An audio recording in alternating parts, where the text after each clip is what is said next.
દેશના યશસ્વી ગૃહમંત્રી, રાજનીતિના ચાણક્ય, ગુજરાતના પનોતા પુત્ર અમિતભાઈ શાહ સાહેબ છોટાઉદેપુર લોકસભામાં ભારતીય જનતા પાર્ટીના ઉમેદવાર જસુભાઈ રાઠવાના પ્રચાર અર્થે જંગી જનસભાને સંબોધવા માટે છોટાઉદેપુરના બોડેલી ખાતે 4મી તારીખને શનિવારના રોજ સવારે 10 વાગે પધારવાના છે અને સમગ્ર લોકસભામાંથી લગભગ 35,000 કરતાં વધુ લોકો અહીંયા ભેગા થશે અને આદરણીય અમિતભાઈ શાહ સાહેબ આ સભાને સંબોધશે. કોંગ્રેસના ઉમેદવાર હાર ભાળી ગયા છે એટલે અનાપ શનાપ આક્ષેપો કરતા હોય છે.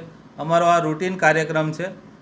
એમને પણ પ્રયત્ન કર્યા છે એમના ઉમેદવાર નેતાઓને લાવવાના, પણ એમાં એ લોકો સફળ નથી થયા. હમણાં જ 2 દિવસ પર નસવાડીમાં ચેતરભાઈ વસાવાના નામે એમને પબ્લિકને ભેગી કરી હતી, પણ ચેતરભાઈ વસાવા ત્યાં આવ્યા જ નહોતા. એટલે આ રીતના હવે એમને હાર ભાળી ગયા છે એટલે આવા આક્ષેપો કરતા હોય.